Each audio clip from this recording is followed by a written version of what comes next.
Good morning, students. My name is Avinash Tripathi.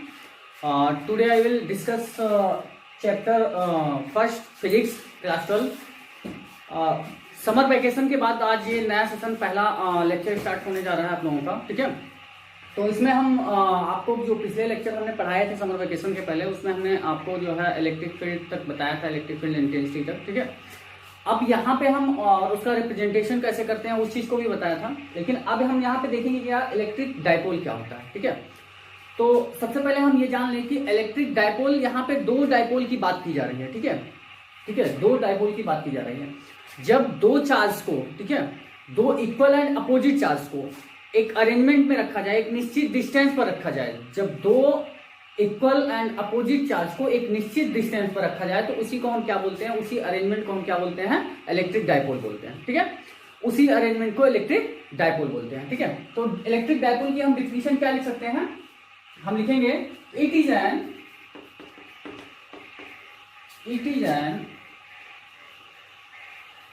Arrangement, it is an arrangement in which two equal and opposite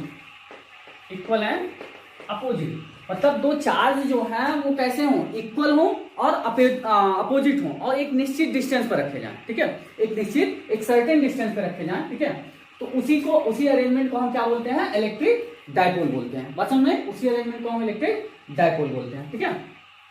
तो equal and opposite charge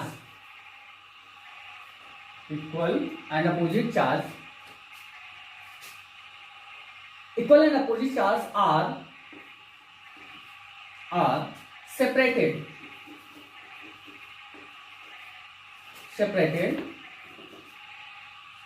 by certain distance,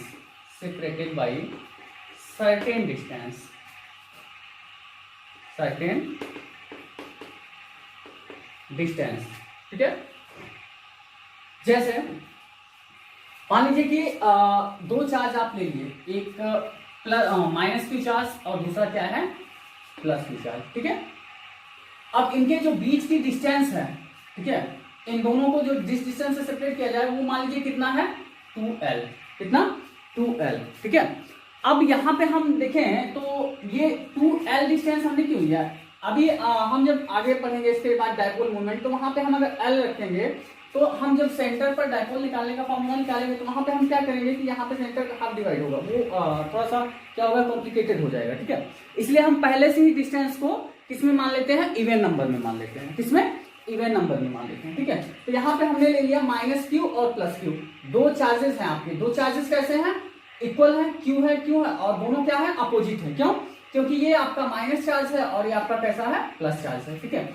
दो equal and opposite charge है और एक निश्चित certain distance पर रखे गए, कितने, 2L डिस्टेंस पे। अगर यहाँ से सेंटर, ये मान ले सेंटर है, तो यहाँ सेंटर से इसकी डिस्टेंस कितनी है, सेंटर से इस चार्ज की डिस्टेंस कितनी, L होगी, और इस सेंटर से इस चार्ज की डिस्टेंस कितनी होगी, L होगी, ठीक है।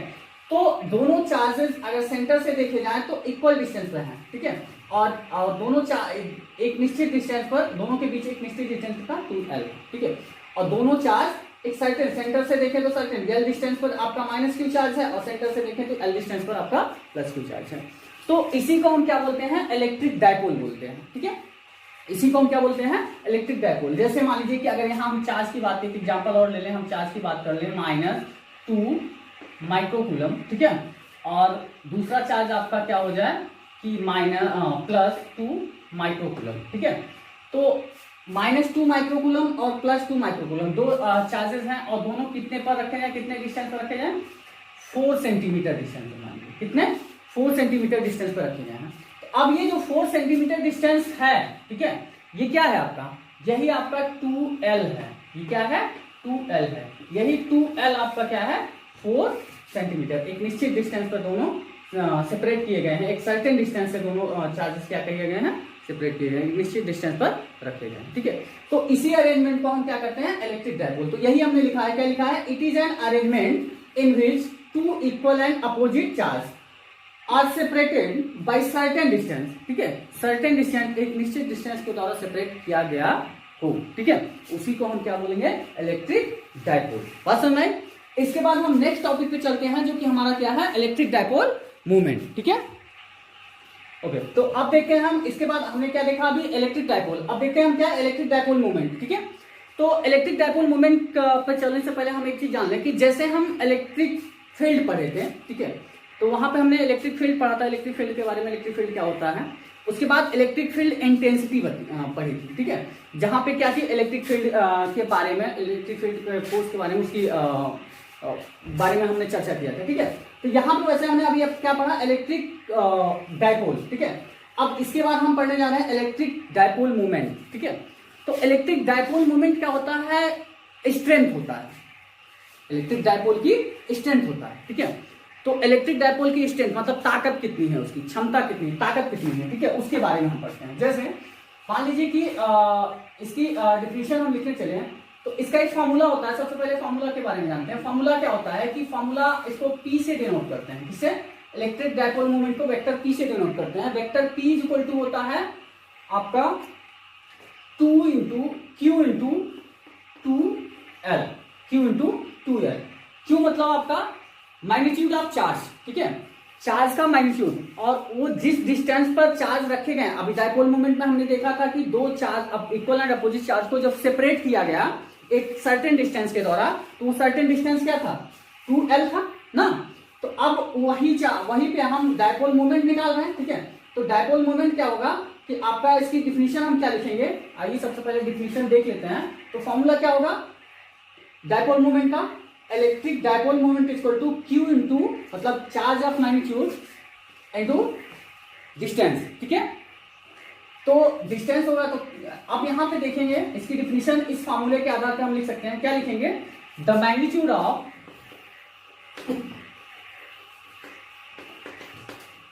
the magnitude of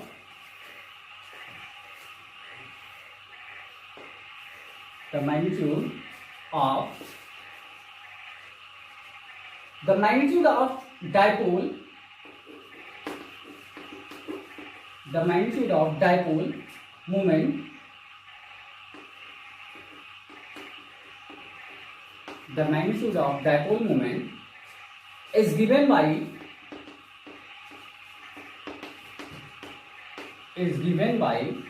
the magnitude of dipole moment is given by product of magnitude of charge, either charge, magnitude of either charge and dipole length, given by product of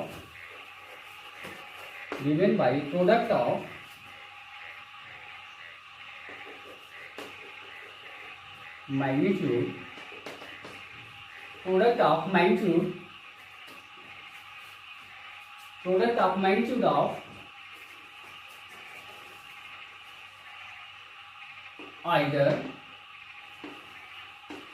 either charge, magnitude of either charge and dipole length, ठीक, dipole length, ये इसकी definition हुई। तो हमने क्या कहा कि आपका जो डिफिनेशन क्या कह रहा है इसका डायपोल मूवमेंट का, dipole the magnitude of dipole movement is given by product of magnitude, जो कि product of magnitude of either charge and dipole length. Either charge क्यों कहा गया, ठीक है, आइदर चार्ज इसलिए कहा गया क्योंकि यहाँ पे क्या है कि आपका जो ये चार्ज यहाँ पे दिए गए थे, एक -Q था, एक +Q था, ठीक है। तो इसमें मैग्नीट्यूड रखा जा रहा है चार्ज का, ठीक है, क्या रखा जा रहा है, मैग्नीट्यूड रखा जा रहा है। ये डिस्टेंस है इसकी कितनी, 2L सेपरेट किया गया। यहां से इसकी डिस्टेंस कितनी है, L है, ठीक है। ये मान लीजिए सेंटर हो गया, यहां से L डिस्टेंस पर ये चार्ज है और यहां से L डिस्टेंस पर ये चार्ज है, ठीक है। तो अब इसको यहाँ पे आइदर चार्ज कहा गया। आइदर चार्ज का मतलब कि कोई चार्ज यहाँ पे रखा जाए, कोई जरूरी नहीं कि आपका ये जो है कि ये निगेटिव या ये पॉजिटिव, यहाँ पे चार्ज साइन की जरूरत नहीं, यहाँ मैग्नीट्यूड रखा जा रहा है। क्या रखा जा रहा है, मैग्नीट्यूड। तो मैग्नीट्यूड का मतलब आपको पता है कि मैग्नीट्यूड क्या होता है। जैसे मान लीजिए कि आपका 2 माइक्रोकूलम है, ठीक है, तो 2 माइक्रोकूलम है तो माइक्रोकूलम को हम किस में, कूलम में चेंज करेंगे, तो कैसे होगा आपका 2 इंटू 10 की पावर -6, ठीक है, कूलम ना। तो अब यहाँ पे ये इसका क्या हुआ, मैग्नीट्यूड हुआ, ये क्या हुआ, मैग्नीट्यूड हुआ, तो ये रखा जाएगा, लिया जाएगा, ठीक है, magnitude of charge. And dipole length, dipole length क्या है, ये आपका 2L जो है, दोनों चार्ज को जो निश्चित डिस्टेंस से सेपरेट किया गया है, सर्टेन डिस्टेंस से, वही आपका क्या है, डायपोल लेंथ है, वो क्या है आपका डायपोल लेंथ है, ठीक है। अब इसका हम एसआई यूनिट अगर निकालें, ठीक है, इसका एसआई यूनिट निकालें तो चार्ज का यूनिट क्या होता है, चार्ज का यूनिट क्या होता है, कूलम, ठीक है। तो एसआई यूनिट निकालें, यहाँ फॉर्मूला है, ये दिया गया है, ठीक है, ये फॉर्मूला है डायपोल मोमेंट का, क्या है कि P vector P equal to Q into 2L, ठीक है। तो यहाँ एसआई यूनिट निकालेंगे तो हम एसआई यूनिट इसका क्या होगा, एसआई यूनिट हो जाएगा आपका Q का कितना, चार्ज का कितना हो जाएगा, कूलम, चार्ज का कूलम हो गया, और ये लेंथ है, क्या है, लेंथ है, तो लेंथ किस में मेजर करते हैं, मीटर में, ठीक है, यहाँ पे मीटर हो जाएगा, मीटर स्क्वायर नहीं होगा क्योंकि यहाँ पे 2L है, L स्क्वायर नहीं है, अगर L स्क्वायर होता तो यहाँ पे मीटर स्क्वायर हो जाता, ठीक है, लेकिन यहाँ पे क्या है 2L है, ठीक। और इसके बाद एक चीज और, इसका हम डायरेक्शन अगर देखें तो डायरेक्शन क्या होगा इसका, ये कैसी क्वांटिटी है, ठीक है, आपका जो डायपोल मोमेंट है कैसी क्वांटिटी होती है, वेक्टर क्वांटिटी होती है, it is a vector quantity, it is a vector quantity, ये वेक्टर क्वांटिटी होती है, ठीक है, it is a vector quantity, ठीक है, ये क्या होती है, वेक्टर क्वांटिटी होती है। और दूसरी चीज कि ये वेक्टर क्वांटिटी होती है कैसे, जैसे हम इलेक्ट्रिक फील्ड की बात कर रहे थे, ठीक है, इलेक्ट्रिक फील्ड की बात कर रहे थे, इलेक्ट्रिक फील्ड इंटेंसिटी की बात कर रहे थे, तो वहां पे इलेक्ट्रिक फील्ड क्या था कि आपका पॉजिटिव टू नेगेटिव चलता था, ठीक है, लेकिन यहाँ पे क्या है कि आपका जो है ये जो डायपोल मोमेंट है, ठीक है, इलेक्ट्रिक डायपोल मोमेंट है, वो निगेटिव टू पॉजिटिव चलता है, कैसा चलता है, निगेटिव टू पॉजिटिव चलता है, ठीक है, निगेटिव टू पॉजिटिव चलता है, बात समझना। तो अब यहाँ पे इसके बाद अगला क्या है कि एक चीज और जानना है जो कि क्वेश्चन आपको बराबर पूछता है, ऐसे ही ये ही इस पर क्वेश्चन पूछता है, बाकी इस पर न्यूमेरिकल बहुत सिंपल होते हैं, आप इसको आराम से सॉल्व कर सकते हैं इस पे न्यूमेरिकल, ठीक है। लेकिन जो क्वेश्चन मेन पूछता है कि आपका क्या है कि मान लीजिए उसने पूछा कि टोटल चार्ज कितना होगा डायपोल पर, डायपोल पर टोटल चार्ज कितना होगा, ये इसकी पोलरिटी है, ठीक है, ये दोनों पोलरिटी है, ठीक है। तो डायपोल पर टोटल चार्ज कितना होगा, ठीक है, डायपोल पर टोटल चार्ज अगर हम देखें तो टोटल चार्ज कितना होगा, कैसे निकालेंगे टोटल चार्ज डायपोल पर, ठीक है, डायपोल पर टोटल चार्ज अगर हम निकालें, टोटल चार्ज कैसे निकालेंगे, टोटल चार्ज अभी आप याद करिए कि पिछले लेक्चर में हमने एक चीज पढ़ाया था, एडिटिविटी, ठीक है, क्या पढ़ाया था, एडिटिविटी ना। तो एडिटिविटी में क्या बताया था कि चार्ज जो है अलजेब्रिकली ऐड किए जाते हैं, अलजेब्रिकली सम किए जाते हैं ना, अलजेब्रिकली सम होता है, ठीक है, तो उनके अंदर ये प्रॉपर्टी होती है। तो चार्ज क्या है आपका, दो डायपोल है, डायपोल मोमेंट में दो चार्जेस हैं, इक्वल एंड अपोजिट, यहाँ पे -q, यहाँ पे +q चार्जेस, दोनों को ऐड करेंगे अगर -q प्लस q, ठीक है, दोनों को अगर ऐड करेंगे तो क्या हो जाएगा, माइनस हो जाएगा, ठीक है, क्या हो जाएगा, माइनस, 0 आ जाएगा। तो टोटल चार्ज कितना आया, 0 आया। कोई चार्ज आप ले लीजिए, मान लीजिए कि आपने ले लिया -2 माइक्रोकूलम का चार्ज और +2 माइक्रोकूलम का चार्ज, दोनों को अगर ऐड किए तो -2 + 2 माइक्रोकूलम, ठीक है, दोनों ऐड किए, फिर ये हो जाएगा आपका 0 आ जाएगा, ठीक है। तो मतलब कि आपका जो टोटल चार्ज होगा डायपोल पर वो क्या होगा, 0 होगा, क्योंकि यहाँ की पोलरिटी एक क्या है, निगेटिव है, और दूसरी क्या है, पॉजिटिव है, और दोनों अपोजिट हैं, तो इनके जो डायपोल पर जो चार्ज होगा वो कितना होगा, 0 होगा, ठीक है। टोटल चार्ज जो डायपोल पर होगा वो कितना होगा, 0 होगा, बात समझे। तो ये चीज था। इसके बाद हम आगे नेक्स्ट टॉपिक पढ़ते हैं, ठीक है, इसका नेक्स्ट टॉपिक हम देखते हैं कि इलेक्ट्रिक डायपोल मोमेंट का, ठीक है, इसके सेंटर पर इलेक्ट्रिक डायपोल मोमेंट देखते हैं, इसके सेंटर पर यहाँ पर देखते हैं कि कितना इलेक्ट्रिक डायपोल मोमेंट होता है, उसका फॉर्मूला हम देखते हैं, ड्राइव करते हैं कैसे ड्राइव होता है, ठीक है। तो चलिए नेक्स्ट देखते हैं। चलिए अब हम देखते हैं कि electric field intensity due to a dipole at centre, ठीक है, जैसा कि अभी हमने डायपोल मोमेंट पढ़ा, ठीक है, इलेक्ट्रिक डायपोल मोमेंट पढ़ा, तो मैंने बताया कि अभी सेंटर पर डायपोल मोमेंट हम देखते हैं, इंटेंसिटी देखते हैं, इलेक्ट्रिक फील्ड इंटेंसिटी देखते हैं उसके डायपोल के सेंटर पर, ठीक है, कितना होता है। तो चलिए इसमें देखते हैं। तो सबसे पहले हम क्या करते हैं कि मान लेते हैं कि दो चार्जेस हैं, इक्वल एंड अपोजिट, मान लीजिए कि यहाँ पे Q चार्ज है और ये आपका +Q चार्ज है, ठीक है, ये रखे गए हैं मान लीजिए कि 2L डिस्टेंस पर, कितने 2L डिस्टेंस, तो इनके बीच की जो डिस्टेंस है वो कितनी है, 2L है, ठीक है। और ये मान लीजिए कि A पॉइंट है और ये B पॉइंट है, ठीक है। और यहाँ पे क्या है कि इसके सेंटर पर जो चार्ज है, इलेक्ट्रिक फील्ड इंटेंसिटी है, ठीक है, डायपोल के सेंटर पर, वो हमको निकालना है। ये एक डायपोल है, ठीक है, इसके सेंटर पर इलेक्ट्रिक फील्ड इंटेंसिटी हमको निकालना है, ठीक है। तो मान लीजिए कि सेंटर यहाँ पे है, ठीक है, ये P है सेंटर, ठीक है। यहाँ पर एक टेस्ट चार्ज रखा गया है। क्या रखा गया है, एक टेस्ट चार्ज रखा गया है। मान लीजिए कि वो टेस्ट चार्ज कितना है, Q0, ठीक है। जब तक हम टेस्ट चार्ज नहीं रखेंगे हमको इलेक्ट्रिक फील्ड इंटेंसिटी पता कैसे चलेगी, इलेक्ट्रिक फील्ड इंटेंसिटी हम जान नहीं पाएंगे, ठीक है। तो यहाँ पे हम टेस्ट चार्ज रखते हैं, ठीक है। तो टेस्ट चार्ज एक रखा गया है इसके सेंटर पर, ठीक है, डायपोल के। तो यहाँ सेंटर पर एक टेस्ट चार्ज क्यों रखा गया है, ठीक है, P पॉइंट पे। अब यहाँ से इसकी डिस्टेंस P पॉइंट से इस टेस्ट चार्ज से इस माइनस Q चार्ज की डिस्टेंस जो है वो कितनी है, L है, कितनी है, L है। और यहाँ से इसकी डिस्टेंस भी L है, ठीक है, ये L, ठीक है। तो अब यहाँ पे हम क्या करेंगे कि हमको इसके सेंटर पर इलेक्ट्रिक फील्ड इंटेंसिटी निकालनी है, ठीक है। तो सबसे पहले हम देखते हैं कि यहाँ पे जो टेस्ट चार्ज आपका रखा गया है, ठीक है, ये टेस्ट चार्ज क्या करता है कि इस चार्ज की वजह से ये माइनस Q चार्ज, आपको पता है कि टेस्ट चार्ज बहुत छोटा होता है, इन चार्ज दोनों चार्ज के कंपेरिजन में टेस्ट चार्ज छोटा होगा, ठीक है, तभी ये इसको अपनी तरफ अट्रैक्ट या इसको इधर रिपेल कर पाएगा ये, ठीक है, नहीं तो नहीं हो पाएगा, ठीक है। नहीं तो हम पता ही नहीं कर पाएंगे, खुद ही इनको रिप्लेस कर देगा। अगर ये चार्ज इन चार्ज से बड़ा होगा तो, ठीक है, खुद ही रिप्लेस कर देगा या रिपेल कर देगा या अट्रैक्ट कर लेगा, ठीक है। तो वहां पे हम इंटेंसिटी नहीं निकाल पाएंगे, इलेक्ट्रिक फील्ड इंटेंसिटी, ठीक है। तो अब यहाँ पे क्या है कि ये जो है तब उल्टा वर्क करने लगेगा, इधर का इंटेंसिटी निकलेगा।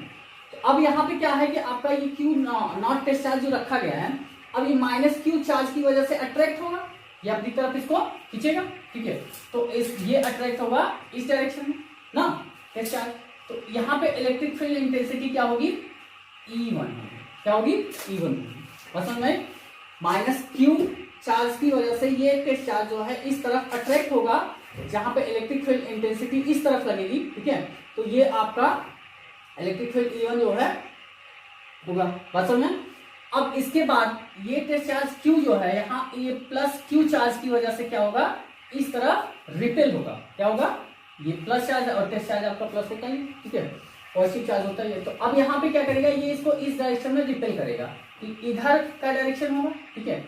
तो ये आपके इलेक्ट्रिक फील्ड इंटेंसिटी कितने इस डायरेक्शन में होगी, इस इलेक्ट्रिक फील्ड इंटेंसिटी क्या बोलेंगे, E2 बोलेंगे, ठीक है। अब दोनों का रिजल्टेंट इलेक्ट्रिक फील्ड इंटेंसिटी क्या होगी, उसका भी डायरेक्शन यही होगा, ठीक है, E, उसका भी डायरेक्शन यही होगा। इस चार्ज की वजह से ये टेस्ट चार्ज आपका Q0 चार्ज जो है रिपेल हुआ इसे, तो ये आपकी इलेक्ट्रिक फील्ड जो इंटेंसिटी का डायरेक्शन जो बना, ये इलेक्ट्रिक फील्ड इंटेंसिटी ये होगी, इधर होगी, ठीक है। अब यहाँ पे आपका जो है माइनस Q चार्ज की वजह से ये आपका Q0 चार्ज जो है अट्रैक्ट हुआ, तो इलेक्ट्रिक फील्ड इंटेंसिटी E1 मिली, इसका डायरेक्शन ये है, ठीक है। तो अब यहाँ पे रिजल्टेंट जो intensity electric field intensity I वो E आई, वो भी डायरेक्शन मिल रहा है, ठीक है, बात समझ में। तो अब हम इसके सेंटर पर इलेक्ट्रिक फील्ड इंटेंसिटी निकालेंगे, तो रिजल्टेंट इस सेंटर के द्वारा, इस पर जो सेंटर पर टेस्ट चार्ज रखा है, दोनों चार्ज के द्वारा कितना इलेक्ट्रिक फील्ड इंटेंसिटी पड़ी, तो रिजल्टेंट इलेक्ट्रिक फील्ड इंटेंसिटी जो आएगी वही होगी, ठीक है, वही डायपोल के सेंटर पर इलेक्ट्रिक फील्ड इंटेंसिटी होगी, ठीक है, बात समझ में। तो अब यहाँ पे आपका क्या होगा कि E2 और E1, ठीक है, ये दोनों क्या है कि डायरेक्शन यही है, और electric resultant electric field intensity का भी डायरेक्शन सेम हो, ठीक है। अगर यहाँ पे ऐसा हो जाता, क्या होता कि आपका जो ऐसे होते, मान लीजिए कि E1 ये होता और E2 क्या होता, इधर होता, ठीक है, ये E2 होता और रिजल्टेंट किधर होता, मान लीजिए। अब यहाँ पे रिजल्टेंट इलेक्ट्रिक फील्ड इंटेंसिटी कहाँ होती, मान लीजिए सेंटर, ठीक है, तो E1 इधर और E2 इधर, मतलब अपोजिट डायरेक्शन में होते, ठीक है। तो इलेक्ट्रिक फील्ड इंटेंसिटी जिस जो इलेक्ट्रिक फील्ड इंटेंसिटी E2 अगर ज्यादा होता तो E2 की तरफ जो है आपका रिजल्टेंट इलेक्ट्रिक फील्ड इंटेंसिटी होती, अगर E1 ज्यादा होता तो E1 की तरफ होती, ठीक है। तो मान लीजिए कि E2 ज्यादा है, तो E2 ज्यादा है तो electric field intensity resultant electric field intensity E इधर होगा ना। तो वहां पे हम अगर रिजल्टेंट इलेक्ट्रिक फील्ड इंटेंसिटी निकालते तो वो क्या निकल के आता आपका, E is equal to E2, ये ज्यादा होता, ठीक है, क्योंकि इधर रिजल्टेंट इलेक्ट्रिक फील्ड इंटेंसिटी है, तो E2 इलेक्ट्रिक फील्ड इंटेंसिटी क्या होती, ज्यादा होती, तो E2 ज्यादा माइनस E1, ठीक है, E1 छोटा है, तो यहाँ पे रिजल्टेंट इलेक्ट्रिक फील्ड इंटेंसिटी ए आती जब अपोजिट डायरेक्शन होता तो ऐसे मिलता। लेकिन यहाँ पे क्या है कि दोनों का डायरेक्शन सेम है, E1 और E2 दोनों का डायरेक्शन सेम है और रिजल्टेंट का भी डायरेक्शन सेम है। तो यहाँ पे क्या होगा, जब डायरेक्शन सेम रहेगा तो ऐड होगा ना, नेट इलेक्ट्रिक फील्ड इंटेंसिटी जब निकालेंगे यहाँ पे डायरेक्शन सेम रहेगा तो ऐड होगा। बात समझ में? तो चलिए सबसे पहले सेपरेट अलग अलग निकालें, E1 निकालें और E2 निकालें, उसके बाद हम इस पर आते हैं, ठीक है, रिजल्टेंट इलेक्ट्रिक फील्ड इंटेंसिटी पर। बात समझ में? तो यहाँ पे चलिए देखते हैं निकालते हैं कैसे निकालते हैं। तो इलेक्ट्रिक फील्ड इंटेंसिटी का फॉर्मूला हमको पता है, इसके पहले हम पढ़ चुके हैं। इलेक्ट्रिक फील्ड इंटेंसिटी का फॉर्मूला क्या होता है, इलेक्ट्रिक फील्ड इंटेंसिटी निकालेंगे तो इलेक्ट्रिक फील्ड इंटेंसिटी का फॉर्मूला क्या होता है, चलिए देखते हैं, ठीक है। तो यहां पे देते हैं इलेक्ट्रिक फील्ड इंटेंसिटी, हाँ यहां पे देखते हैं electric field intensity, electric field intensity due to minus q on q naught, ठीक है, minus q on q naught क्या है, electric field intensity due to minus q on q naught, ये आपका E1 है, ठीक है। तो E1 इज इक्वल टू कितना हो जाएगा, इलेक्ट्रिक फील्ड इंटेंसिटी का फॉर्मूला क्या होता है, Q/4πε0 r², लेकिन यहाँ r के स्थान पे क्या है, डिस्टेंस क्या है इन दोनों के बीच में, माइनस क्यू और क्यू नॉट के बीच में डिस्टेंस क्या है, L है, तो L² हो जाएगा। बस समझ में? तो यहाँ पे फॉर्मूला क्या लिखेंगे, Q/4πε0 L², ठीक है। और इसका डायरेक्शन क्या होगा, क्या है, P से A की साइड में ना, डायरेक्शन क्या है, P से A की साइड में, तो डायरेक्शन क्या हो जाएगा, along PA, ठीक है, along PA। इसी प्रकार EIF, सिमिलरली इसी प्रकार EIF due to, short form में लिख रहे हैं समझ जाना, ड्यू टू प्लस Q, ठीक है, due to Q naught plus Q on Q naught, ठीक है, ये हो जाएगा आपका E2, ठीक है। तो E2 इज इक्वल टू आपका क्या हो जाएगा, E2 इज इक्वल टू आपका वही फॉर्मूला सेम Q/, क्योंकि हम माइनस प्लस यहां नहीं रख रहे हैं, मैग्नीट्यूड रख रहे हैं, ठीक है, Q/4πε0, ठीक है, L²। अब यहाँ इसके बीच में डिस्टेंस भी वही है, क्या है, L है, Q0 और प्लस Q के बीच में ना, तो यहाँ पे भी L² हो जाएगा, ठीक है, L²। अब इसका डायरेक्शन क्या होगा, यहां से देखिए B से P की साइड में जा रहा है ना, B से P की साइड में जा रहा है, तो हम इसको क्या लिखेंगे, BP, ठीक है, वो भी यही होगा आपका PA साइड में, ठीक है। तो चाहे BP लिखे, PA के डायरेक्शन में ही जाएगा ना, ये देखिए PA के डायरेक्शन में, तो चाहे उसको BP लिखे या PA, तो हम यहां लिख दे रहे हैं along BP, ठीक है, दोनों का डायरेक्शन सेम है, PA और BP डायरेक्शन तो यही है, ठीक है, along BP, ठीक है। तो अब यहां पे क्या है, आपको E1 और E2 पता हो गया, अब आपको नेट इलेक्ट्रिक फील्ड इंटेंसिटी निकालना है, ठीक है, इलेक्ट्रिक फील्ड इंटेंसिटी EFI लिखते हैं इसको, ठीक है, इलेक्ट्रिक फील्ड इंटेंसिटी EFI, यहां पे इलेक्ट्रिक फील्ड इंटेंसिटी, ठीक है, इलेक्ट्रिक फील्ड इंटेंसिटी लिखते हैं, ठीक है, EFI। अब यहाँ पे आप नेट इलेक्ट्रिक फील्ड इंटेंसिटी निकालेंगे, तो नेट इलेक्ट्रिक फील्ड इंटेंसिटी क्या बताया, जैसा कि मैंने पहले बताया कि जब अपोजिट होता, E1 और E2 अपोजिट होता, तो वहां पे डिपेंड करता कि कौन ज्यादा है, ठीक है। तो जो नेट, जिस तरफ आपका नेट इलेक्ट्रिक फील्ड इंटेंसिटी होता, उस वही वाला आपका क्या होता, ज्यादा होता, तो वहां पे क्या होता, अपोजिट होता तो माइनस होता, यहाँ सेम डायरेक्शन में है सब, ठीक है, तो सेम डायरेक्शन में है तो प्लस होगा। तो net electric field intensity EFI is equal to E is equal to, ठीक है, इम्प्लाइड है, E is equal to E1 plus E2, ठीक है।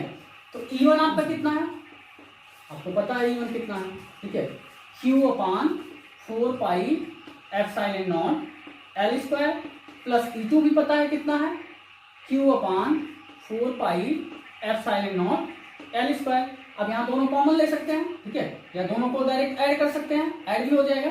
ये हो जाएगा आपका 2Q/4 पाई, यहाँ पे कॉमन लेके कर देंगे तो हो जाएगा आपका इतना। आपको पता है कि यहाँ पे आप कॉमन अगर ले लेते हैं तो ये दोनों बाहर हो जाएगा, तो 1 + 1 2 हो जाएगा, ठीक है, तो यही 2 आपका है, ठीक है। तो 2Q/4 pi epsilon naught L square, ठीक है।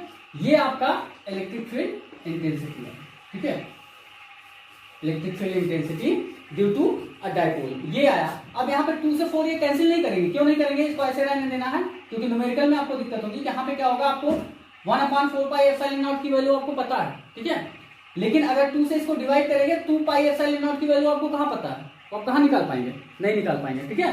तो आपको इसको डिवाइड नहीं करना है, ठीक है, आपको ऐसे ही रहने देना है। कितना, E = 2Q/4 pi epsilon not R square L square, ठीक है। और समझ में, तो ये इलेक्ट्रिक फील्ड इंटेंसिटी का फॉर्मूला है, ठीक है। तो आगे हम एक्सियल पॉइंट पे पढ़ेंगे इसके नेक्स्ट लेक्चर में, समझ में। इसके बाद 2-3 टॉपिक्स और हैं हमारे इस चैप्टर में, इसके बाद ये चैप्टर खत्म हो जाएगा, ठीक है। तो आज के लिए इतना ही। Thank you everyone, I hope you safe and stay home. Thank you very much.